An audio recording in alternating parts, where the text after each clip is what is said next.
The privilege and today we have the privilege and pleasure of having a talk from Brigadier Mahalingam.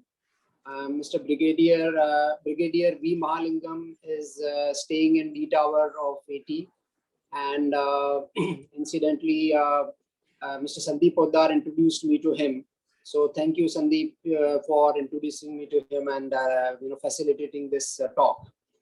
I'll give a bit of an introduction to Brigadier Mahalingam, and then I'll request him to start his session. So Brigadier Mahalingam is a celebrated and well-known strategy analyst. He appears in TV debates and he writes various in articles in various journals. As far as his military career is concerned, it is a very distinguished military career he has had. He participated in 1971 war, and we will request him to relate his experiences of that war. Besides that, he was a force commander in Black Cat Commandos, the National Security Guard, and as a brigadier, he led a Mountain Brigade. And he has had a very active military career in the sense that he also took training in various nations and their commando training sessions like US, UK, etc. So thank you, Brigadier. Thanks a lot for agreeing to take this talk. I think all of us will benefit a lot from understanding and knowing about your experiences and your views about current geopolitical situation. So with that, the way we will conduct this session today is rather than having a presentation or a monologue from the speaker, it will be a kind of a question answer session where as a moderator, I'll be asking questions on various topics to him, and he will be talking about those. So as a starting point, Brigadier, I'll request you to let all of us know about 1971 war experiences which you have had, and about the background and about your battle experience itself. So let's start with that. Good morning, and thank you very much, Anil. I am grateful to all the members of the Ashok Towers for giving me an opportunity to talk to you all. And not last but the least, I must thank my son-in-law, Deepak Jayaraman, who spared a lot of his valuable time in the midst of his busy schedule to put me through as to how the non-military personnel would like to hear my story. And to that extent, he structured my talk, and I am grateful to him. Having said that, to start off with 1971 war, I shall give you a bit of a background. In that, I'll tell you how the decision to go to war was taken, and after the decision was taken, what all preparations did the army do, including their movement. And then I shall bring you on to the larger picture and to tell you where this Battle of Basantar fits in. And finally, I'll explain to you the Battle of Basantar itself. To start with the decision making, as you all know, the general elections in Pakistan took place in 1970. The results came in December. And when the Pakistanis knew that Awami League has won and Sheikh Mujibur Rahman would be the next prime minister, they sent in the military, and the military started its atrocities in East Pakistan. With the result, right from the month of January, we had a lot of refugees trickling into India. And by about April, it had peaked to 10 million refugees all over the place. And As a result, the government of India decided that we must do something about it. A cabinet meeting was called by Mrs. Gandhi, the then Prime Minister, and they also had the Army Chief, General Sam Manekshaw, invited to that particular talk. From the proceedings of the talk, it appeared generally everyone wanted the war to take place immediately. But then Sam was not with that idea, and then he gave out his reasons. Firstly, the season, and secondly, the rains were about to come in, and Bangladesh, as it is, you would find there will be difficulties in the tanks and the vehicles moving in because of the soggy ground and the overflown rivers. And above everything else, the mountain passes in the north would remain open, and that would have a serious consequence in as far as the Indian Army is concerned. Along with that, the harvesting season about to come, he said we should not disturb that and we need not go through it. And at that time, the then Defense Minister, Babu Jagjeevan Ram, he wanted the war to go immediately. He looked at Sam and said, Sam, maan jao na. That is what he made a statement. But then the Prime Minister adjourned the meeting and told Sam to stay put.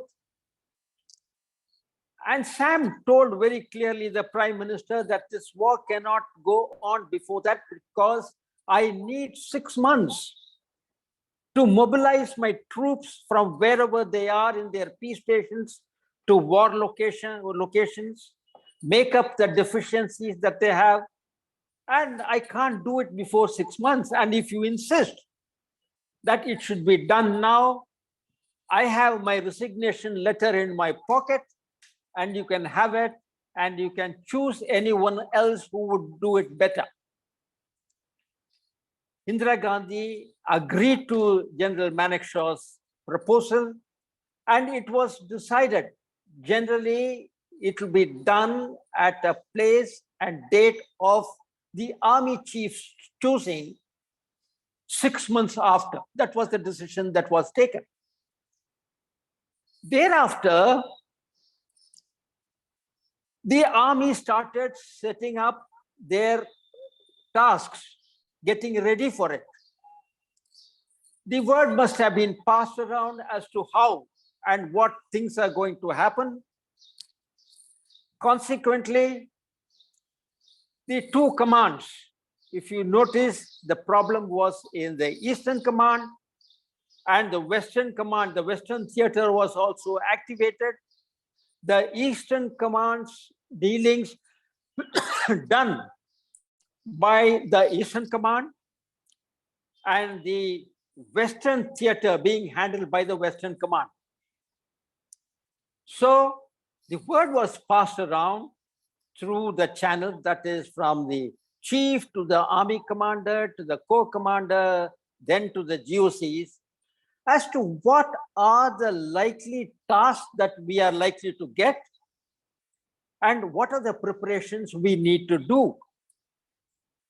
Accordingly, at that point in time, my battalion was in a peace station in Hyderabad, and the GOC was General K.A.S. Raja, the Congo fame. And incidentally, he happens to be from my very battalion, that is the 16th Battalion, the Madras Regiment Travancore. And he took the entire division, 3 brigades, almost about over 20,000 odd people, out of Hyderabad to Nalgonda district, where there were a few agriculture nalas, or rather you can say canals, which were present there. And then we trained there for 3 months. The schedule was Monday to Friday, everyone trains. Friday evening, the family members get back to Hyderabad. And by Sunday evening, everyone is back, and Monday we are back to training. There we practiced the crossing of obstacles, that is the minefield, the canal obstacle, the ditch cum band obstacle, and then establishing and expanding a bridgehead. Bridgehead, incidentally, I must tell you, gentlemen, is that after having captured enemy positions in that area, you clear all opposition in an around area of approximately 1,000 meters deep, and occupy positions in the outer periphery so as to nobody can interfere with you, and provide space for the armor to be inducted and thereafter to break out from the bridgehead. That is the role of the bridgehead. Now, we carried out this training, and after that, one fine morning, we were told that you have to move shortly. Shortly meaning, say, in about 10 to 12 days. The first problem that we encountered was we had roughly about 100 to 140 families living with us, Jawans' families. They had to be disposed of. In other words, those Jawans will have to go, leave them wherever they want to, get back and join us. The second problem was handing over the houses, the accommodation that we had. That's a very major problem those days in the Indian Army with the MES. We had to segregate our own personal and the unit baggage. Those which we are going to carry on ourselves, those which we are going to be left at some other place ahead, and some items which we are not going to carry at all. So this aspect took a lot of time. As far as the families were concerned, they couldn't really easily decide where to go. The time was very short for preparing the warrant for everyone. Consequently, we decided 3 clerks will go to the Hyderabad railway station, where we put up 3 boys with 3 warrant books. As and when the families came, we prepared their warrants, though a Part 2 order is really required to be published to authorize the issue of warrant. That couldn't be done. I said, we will do it later. And the warrants were issued. We have parties ready who would go and get the warrant exchanged. We had food packets prepared to be given to the families so that they go and their journey is covered. And in addition to that, our boys liaised with the railway authorities, and we managed to get every day 1 to 2 bogies exclusively for our families. So this way, the families had to be disposed of, and certain warlike stores, like those which help you in crossing a river, putting up the camouflage nets and things like that had to be procured, which we procured with our own money, not the government money. And these sort of things happened there. And finally, the order came that we will move. And as a first step, they decided that a train carrying important vehicles will move first. And that of all the 3 battalions of the brigade was to be given some space in a special train. And each one were given a quota, and the battalions were told, decide which one you want to send and send them. And on the day when the train was to be placed, my commanding officer, Colonel Guy, He came up to me and told me that I have to go somewhere. I'll take my vehicle and I'll come back by about 7:30. I said, fine. We did not know what time the train was going to be placed. And at about 5:30, we received the message, the train is being placed in another half an hour's time. Get all your vehicle to the railway station.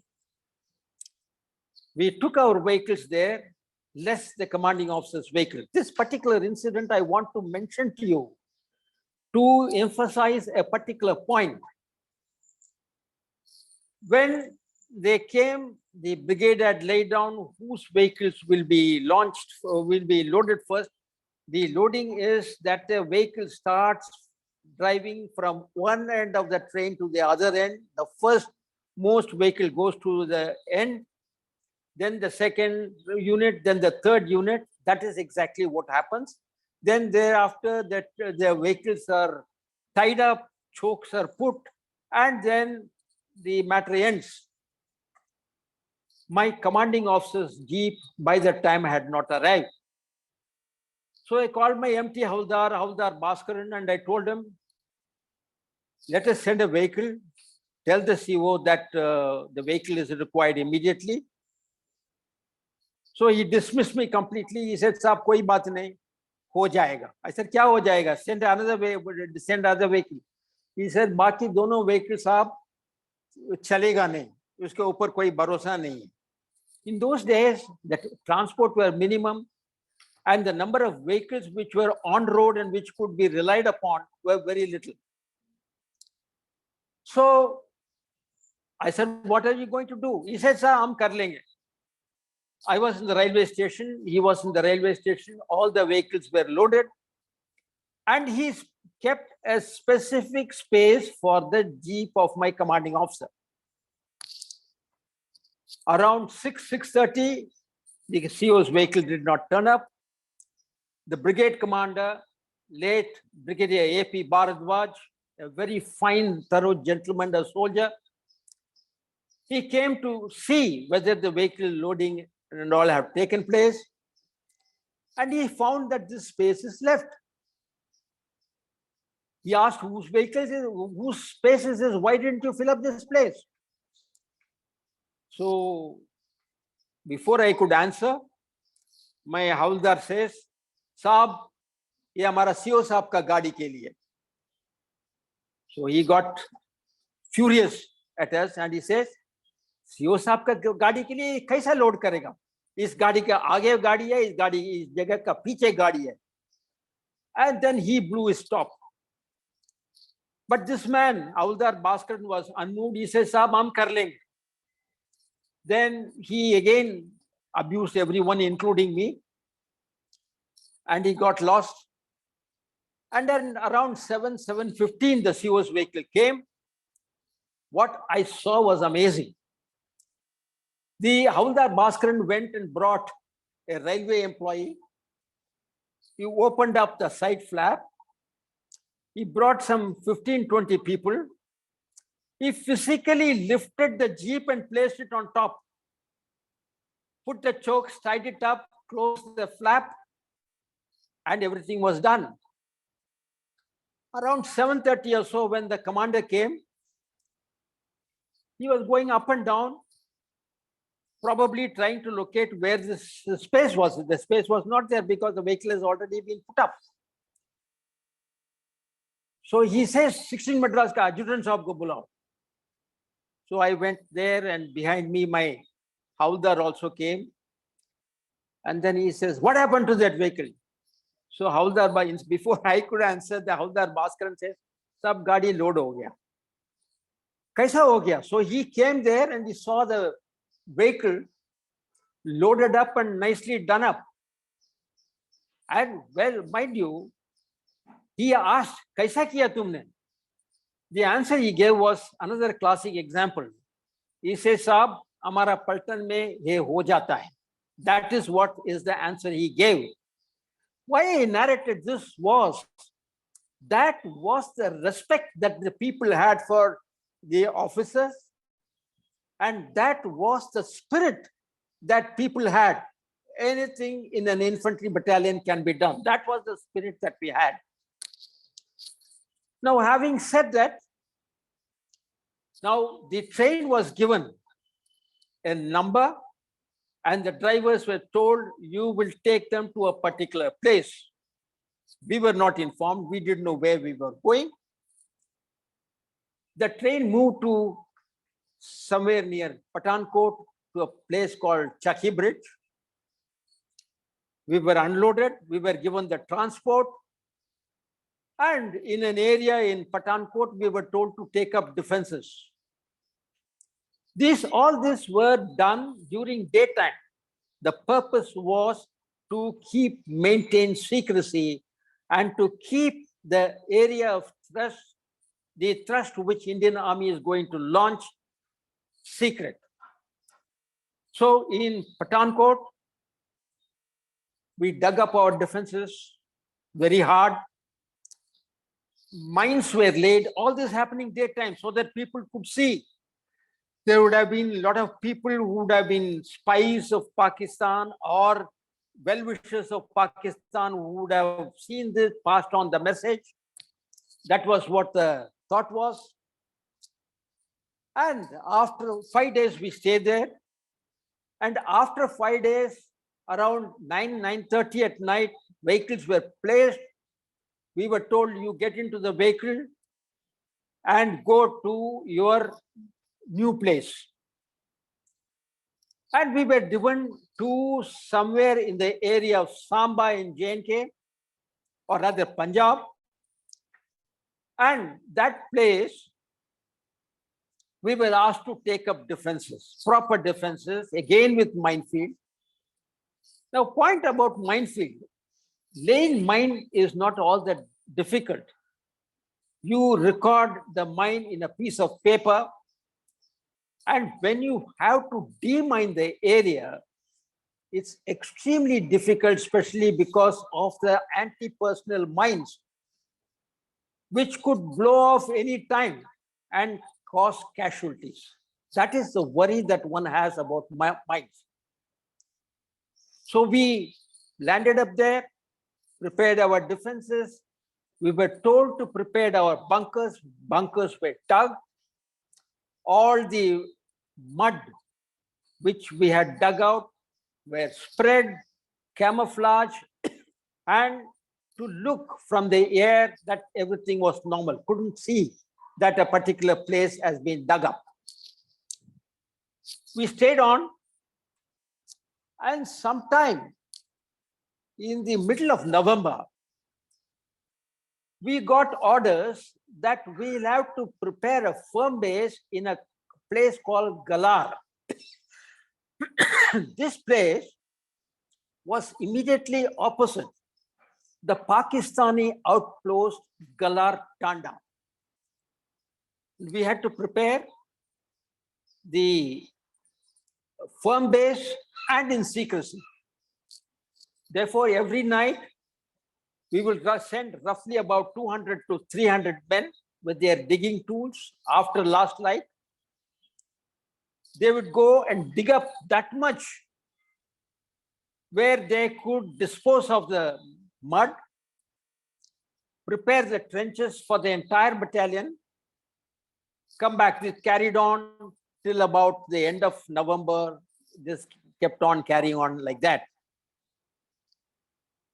Then on the 3rd of November, as you all know, one evening when we were sitting in the mess there, gentlemen, was just a bunker with a few tea chests, 2 stools put there, where we would go and sit down. Some people would have a drink, the rest would have their dinner, and we will disperse. In the evening, around 6 o'clock or so, we saw the Pakistani jets flying from across the border into India. And in the TV that night, we came to know that 11 Indian Air Force bases had been attacked by the Pakistanis. So we knew that the Pakistan has started the issue and now things would happen. And as expected, fourth morning, we were ordered that you will go and occupy the firm base that you had dug up. Incidentally, I must also tell you, when we were sitting in Samba all those days, we had prepared a huge sand model, would create various scenarios there, the type of attack we would be required to launch, and every company commander would be asked to come up and say how he would do his task. This was generally the routines from, say, morning around 9 o'clock to about lunchtime. That is what we used to do. So on the fourth night, we occupied, after last night, we occupied the firm base. And that was the time when, for the first time, the Pakistani artillery fired their guns onto our position. Our troops were initially a bit jittery. And after 10, 15 rounds were fired, they got used to it. They exactly knew where the round was going to fall, and they would shift their positions. So on the night that Galar Tanda, the Pakistani post, was captured by another battalion of another brigade, that is 8 grenadiers, captured this position. And after midnight, we received orders from our brigade commander that 16 Madras will lead the advance of the brigade from Galar to Bari and then await orders. Now, at this point in time, before I go beyond the border, I would like to tell you as to how we were proceeding for the Battle of Basantar. I would like to tell you, where does this Battle of Basantar fit in the larger scheme of things?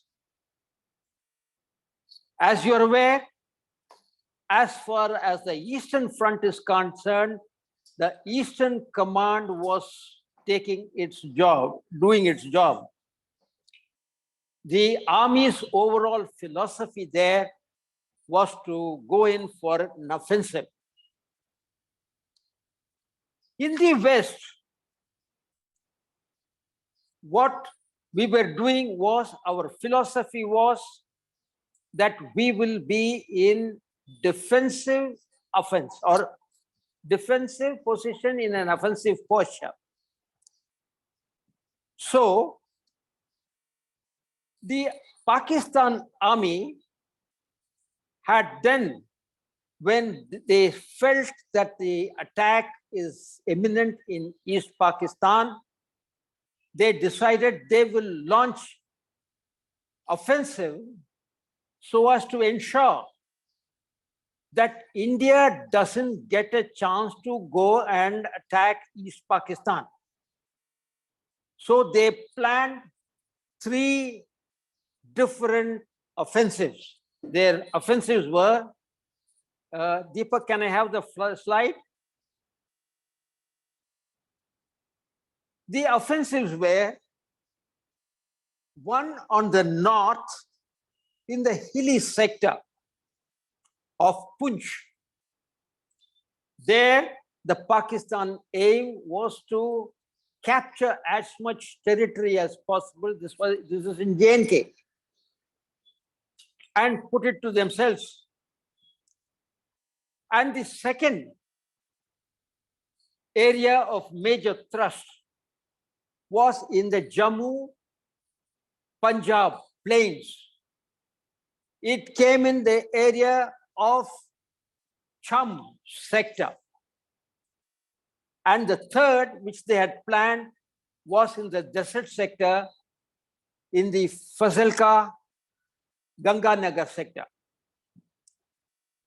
Now, in Punch sector, the army had moved in 39 division. They had taken up reinforcement positions.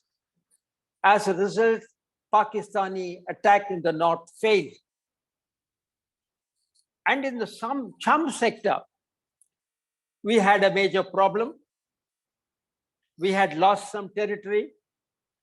Then thereafter, the Indian army had to launch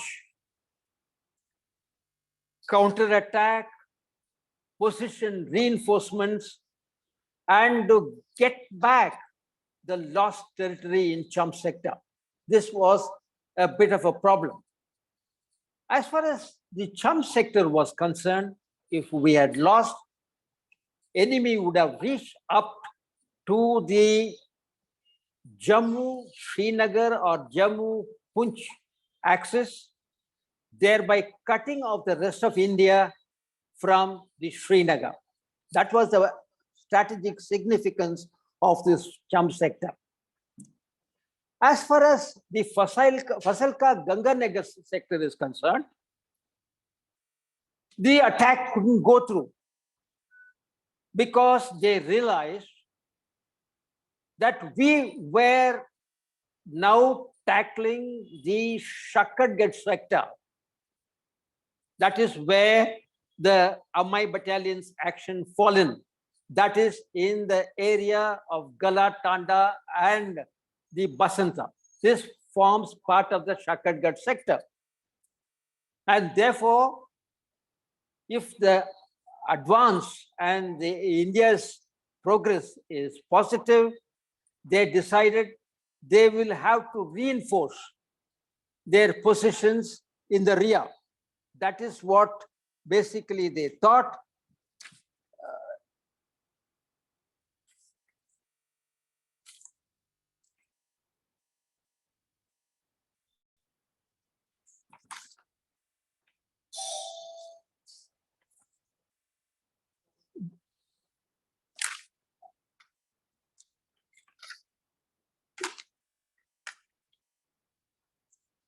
The area to be reinforced, which Pakistan decided, was the Sialkot sector, which the Battle of Basantar, the Shakadgarh will lead on to that.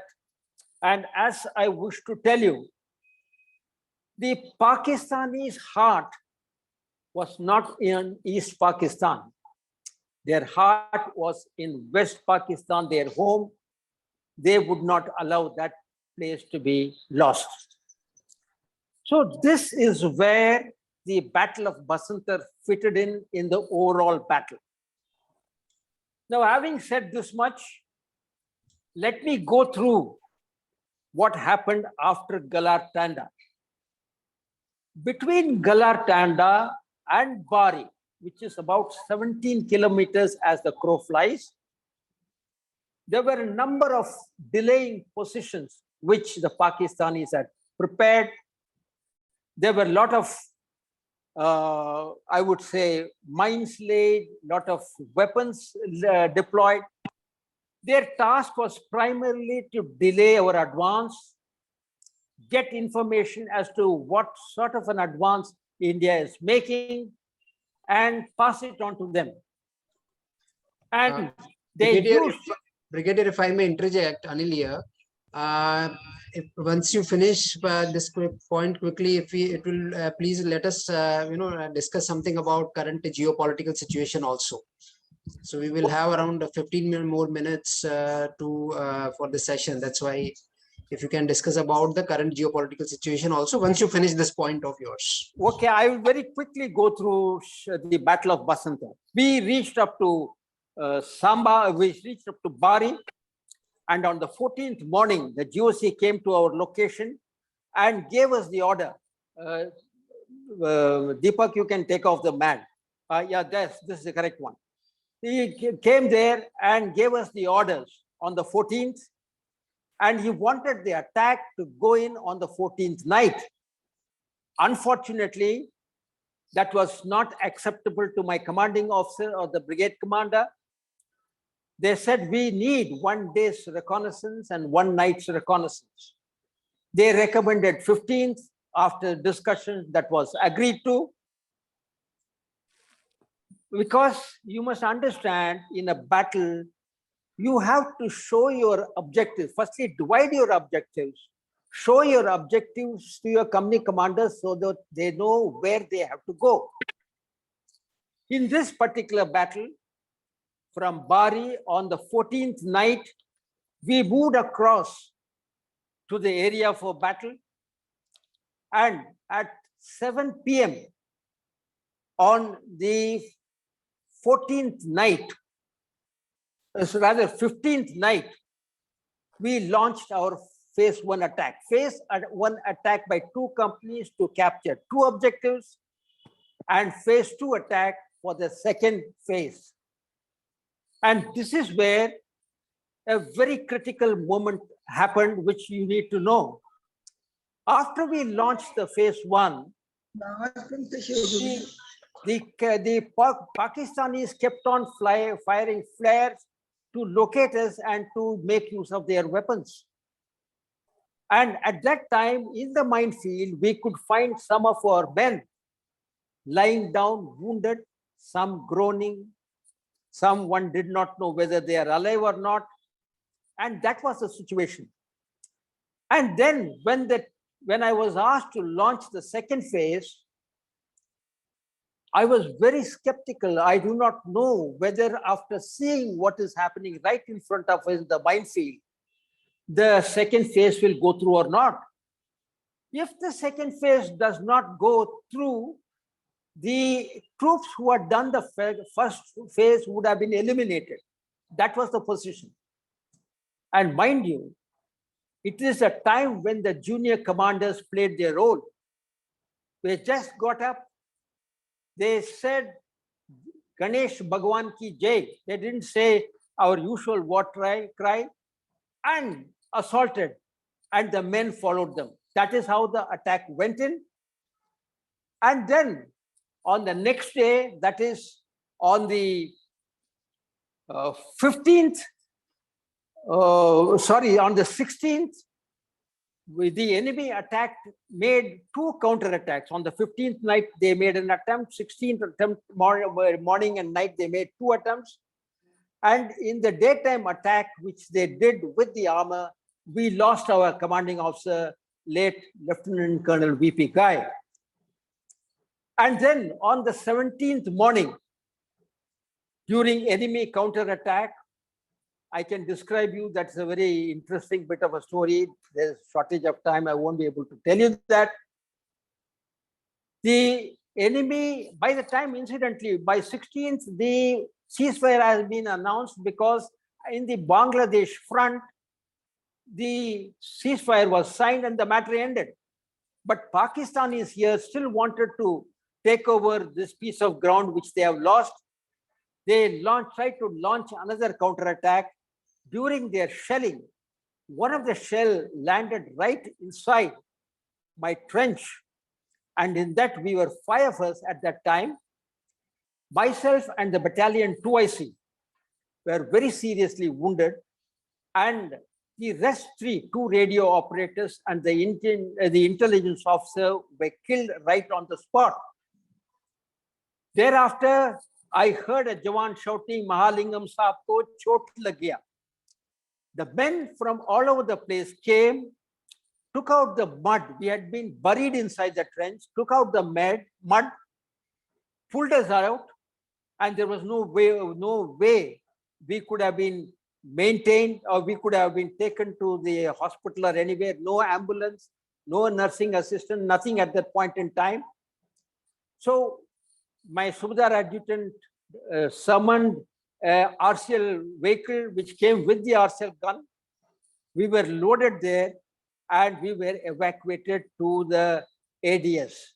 And that's the story. There are a number of short incidents which I could have described, which unfortunately, due to shortage of time, I'm afraid I won't be able to do that. Thank you. Anil, you can carry on. Yeah, so sir, now it will be interesting for all of us to learn your views, since you are an analyst currently looking after various defense and geopolitical situations. So please tell us, because we have had these, Chinese incursions and problems with them since last couple of years. Pakistan problem is always there. So India as a country, we are surrounded by these challenges by both these countries. So what are your views about it? How is the situation going to continue, or some solution is there? Some views around that will help us. Firstly, let me tackle this Pakistan issue. I don't think Pakistan issue at all, excepting for that it will continue to go on with the terrorist acts of terrorism inside J&K particularly, and in parts inside the Indian territory. Otherwise, I completely rule out any major attack from the Pakistani side, because firstly, their economy is in shambles. They are in no way they can carry out a major attack. And secondly, they have their own very serious internal problems. But however, remember, whenever China or Pakistan had serious problems inside their own country, they tried to blame India, tried to create terror situations, so that the attention of the local people, of the Pakistanis, are diverted. These are the only two things that can happen. And as far as I can see, we need to take care, not only in J&K, but in hinterland, about the security in every single installation, which is worth a task, a terrorist task. Now, as far as Chinese are concerned, this is not a new thing, what is happening now in Ladakh. Chinese, right from the time they got into Aksai Chin, they have been slowly creeping in and taking up positions and grabbing those places. This is their habit. And if you see that they have not fired a single round in any of the areas where they have grabbed territory. You take, for example, in the South China Sea, Scarborough Shoal, which belonged to Philippines, they quietly went and occupied it. When questioned by Barack Obama in the Rose Gardens, he said that whatever is there is primarily the shelter for fishermen during rainy season. That is what he said. Without firing at this thing, they reclaimed land, and those lands have been converted into military establishments with runaways, with missile launchers, and so on and so forth. They have done that. In India itself, if you see, they came up to Doklam. In Doklam, again, they did not fire a weapon. They came up to Doklam. It is a very serious threat in as far as India is concerned. I will explain, provided we have the time. And what else did they do? In Ladakh, they were doing an exercise which they must have pre-planned. They came in, occupied positions, and put us at the receiving end. So what I feel is, when you are dealing with the Chinese, you need to ensure that before the Chinese could occupy any position, you need to preempt them. How would you do it? Today, it is not the atmosphere which, it is not the battleground which existed 10 years back. Today, you have the digital environment in which we are fighting. In the digital environment, we will be able to see the enemy activities, his positions, everything in the computer screen. Based on that, the intelligence people will have to give us a feedback of his intentions. And when it is clear that there is a possibility of Chinese doing this, you need to get back and occupy those positions before the enemy could do it. You saw that in this time, in the Kailash range, the Indian army went and occupied Kailash range before the Chinese could occupy it. They made huge noise, but they didn't fire even a single weapon. Not a single round was fired. That is the Chinese way of looking at it. Therefore, as far as I am concerned, this menace will continue. If you don't take action to preempt enemy, every area that is left vacant or every area which is just merely being patrolled on the basis of agreements which we have done with the Chinese will go. As far as the Chinese are concerned, they make agreements. These agreements mean nothing when it comes to their core interests. Thank you. So, sir, I think we can start. It's about 11:50 now, so Okay. we can open the floor for question, answer, or any discussion points the audience may have. And I can, if I can start with a question from my side. The question is that when China is making all the inroads into India, and they don't, they don't honor the agreements or the borders and etc. Why can't India take a little bit of an offensive stance vis-a-vis China, and why doesn't our army also make inroads and start going into their territory and start putting some posts and all? See, firstly, about going into their territory. This is very easily said than done. Because when you send some troops across the boundary, it doesn't end with that. You have to then thereafter hold that position. Hold that position requires troops. So if going inside and holding that position, to my way of looking, is not liable. But what I told you, you can easily discern what the enemy's intentions are. If the enemy intends to occupy your territory, in fact, I must tell you beforehand, one of the Chinese strategy is active defense. What does active defense in Chinese terms mean? It means that you don't wait till the enemy attacks you.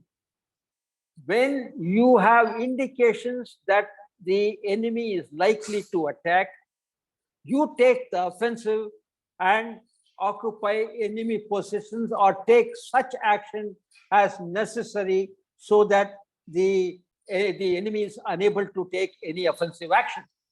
So in the same manner as I told you, today there are means to discern his activities. The intelligence agencies that we have, particularly the R&AW, are meant to assess their capabilities as also their intentions.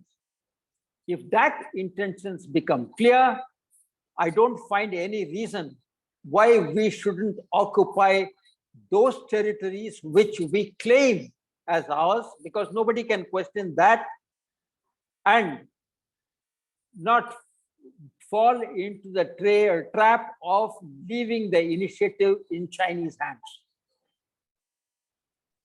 Thank you. Okay, sir. So any of you want to ask questions, please? Yeah, Mr. Dhanuka. And thank you very much for such a wonderful, I think we would love to hear more of such stories. They are really very, very interesting. What I want to ask about is the Russia-Ukraine. What in your view it is finally going to end, and what effect it has got on our Indian army or military interest? See, first of all, this is a very long subject. Nevertheless, I'll try and briefly explain to you. You must ask me a question: why did Russia attack Ukraine? It attacked Ukraine because right at the time when the East and the West Germany were united, At that time, Gorbachev's one condition was, we will allow you to reunite Germany, and we will even allow the NATO to come and occupy the united Germany. But no question of NATO expanding eastwards. What does this NATO expanding eastwards mean? NATO expanding and setting up its CIA bases, its missiles, in other weapon systems, in areas bordering Russia, like Ukraine, Georgia, and then Belarus and such places. It is exactly like what you would feel.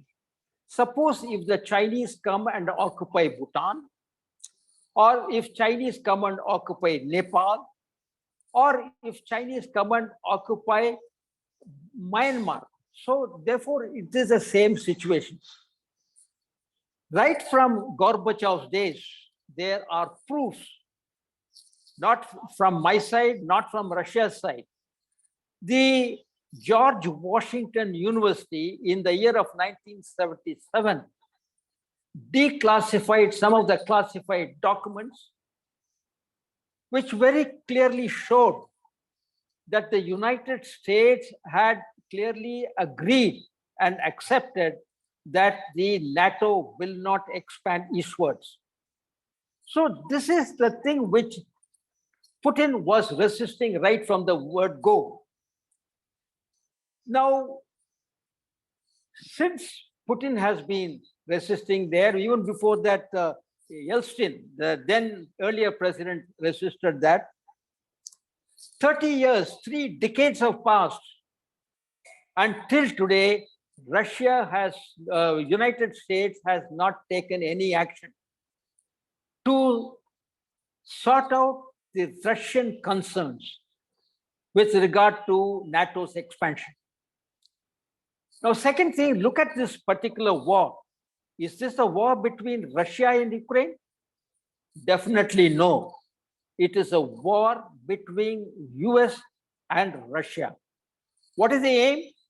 Aim is the US is trying to contain Russia.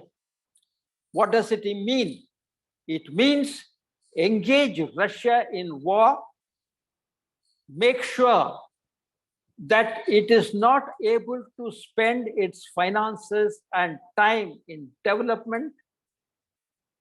And secondly, it also aims to depose or carry out a color revolution in Russia, dispose of Putin, divide Russia into parts and make it smaller country so that they will continue to listen and be under US hegemony. That is their aim. Now, what is the aim of US? If you see the US is sitting somewhere. The effect of Ukraine war is not at all troubling them. The US in the bargain wants Russia, say, economy to be sort of swiped down. It is for this very reasons that sanctions were imposed.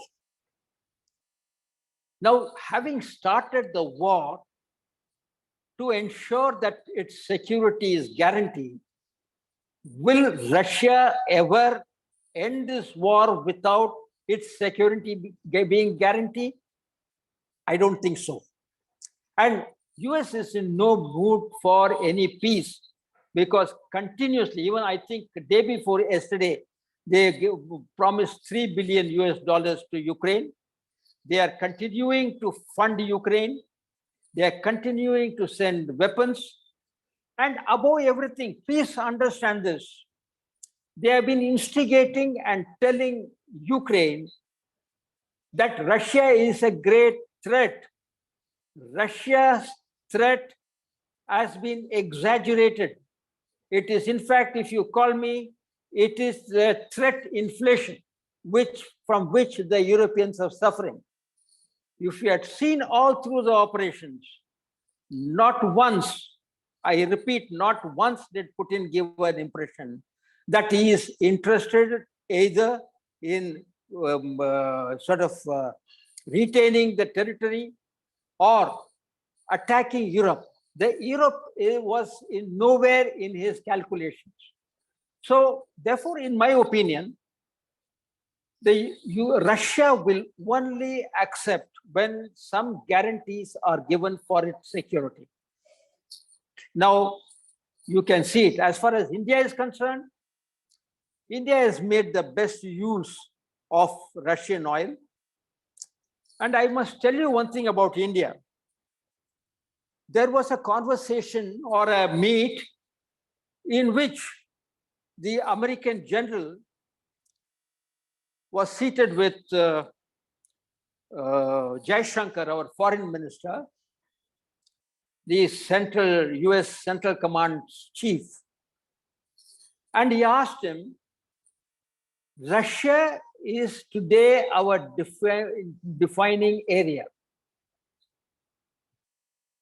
Is India going to decide and take sides?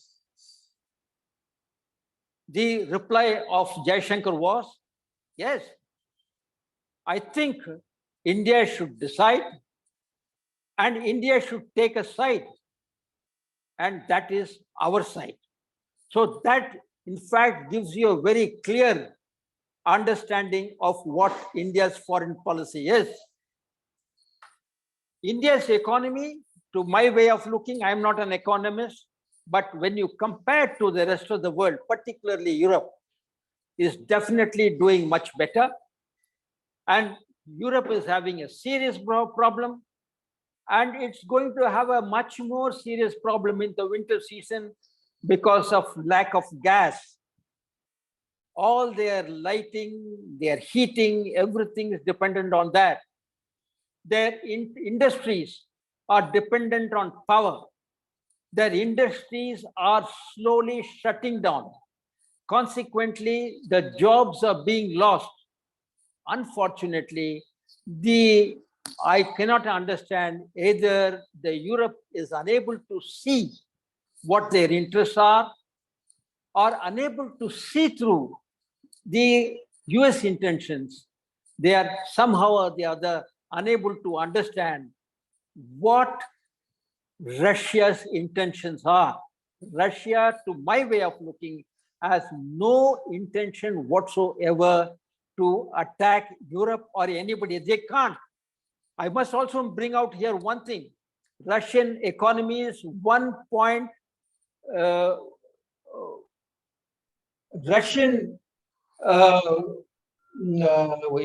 economy is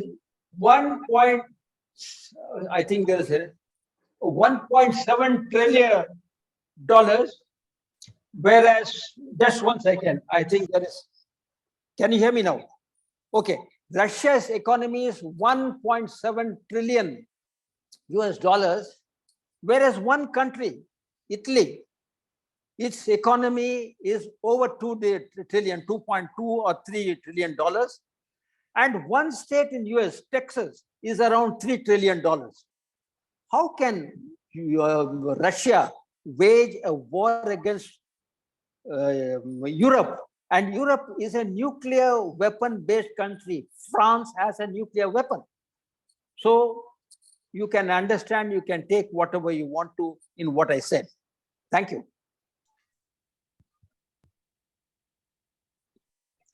Anil? Yeah, yes, sir. So Thank you very much. Sir. anybody Wonderful else? analysis. Anybody else has any questions, please? Yeah. Sir, can I ask a question? When China is going to wage a war against Taiwan and attach it to that one nation, one country theory, sir? Firstly, as I told you, China, in the recent last 30 years, has it attacked any country before? Has it used any weapons? not that I know of. I don't know whether it will attack Taiwan or not. It is a very difficult question to answer. But at the same time, it is projecting power, and it is still not sure whether Americans are going to sit on the sidelines as it did in Ukraine and watch Taiwan fighting China, or whether they are going to employ their own troops in Taiwan. It's not too sure about it. First. The second aspect, you must understand that the Chinese 20th Congress, in which the third term of Xi Jinping, as also the future of the Chinese Prime Minister Li Keqiang's future will be decided, is to take place in sometime in the month of November. If China decides to wage a war, and if things go wrong, it will have serious repercussions for his own position. Therefore, to my way of looking, as it stands today, I don't think China has any intentions to wage a war. In fact, I must also mention to you, some about 3 years back, President Xi Jinping, in one of the meetings, he had openly said that the people of Taiwan are our people. They are Chinese. We don't want to use force against them. Why he said this, why he did not say something else, I cannot understand. Lastly, but not the least, the Chinese are still not confident of the PLA, which has not undertaken any war till now to successful conclusion. Thank you. So, sir, any other question from Jay? You're on mute, Jay Shri Kapil. You're on mute.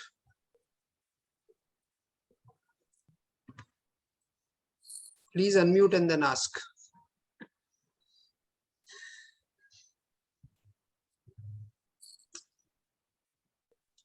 Okay, is there anybody else? Any other questions? Otherwise, we will end the session.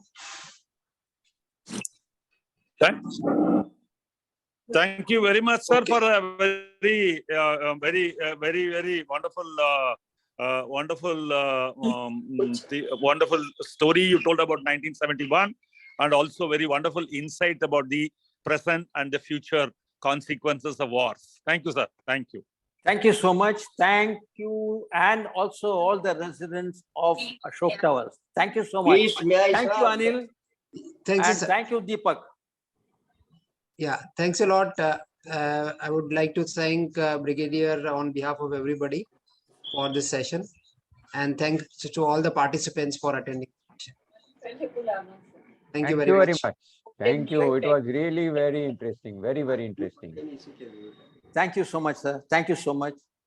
Thank you. Yes, the talk was really interesting, and many things we came to know. Thank you so much. Thank you, madam. All your May blessings. Thank you. May I add something, sir? Yeah, please do. I am also, my name is Wing Commander Kapil. Okay, Kapil. I am an air veteran from Great. 61 commissioned, and I had the privilege of participating with all the conflicts from Goa onwards till 90s. And I vividly recall, and very interestingly, the air concept, air dimension, because I was located in one of the most powerful air bases, very close to where you are talking of Samba region. Okay, sir. That is Adhampur. Oh, excellent, excellent. Sir. And Excellent. I can vividly recall the air superiority which we had to achieve, and we did achieve ultimately. I did mention that, and in fact, during our move from the border, Galatanda to Bari, there were a number of air battles which we could see. First time I myself was seeing. They did a wonderful job. We would like to, just for Anil and organizers, if they wish, I could take it up subsequently on a convenient date, the air dimension of that area. And secondly, the question which Anil asked you, with your permission, if I may little, diversify and add something. He asked to see why China keeps pushing us right from earlier days. They were the entire, desert area was Xinjiang province, and Tibet was totally free, and they kept moving. And during my operation, I am a counterintelligence officer. I have flown recce's in those areas with my various people. And I remember that from 61 and before, our Canberras used to fly deep into those territories, right over Tibet into the Chinese territory, and bring photographs from there. And then mosaic interpreted, submit the intelligence report. The Chinese are moving ahead.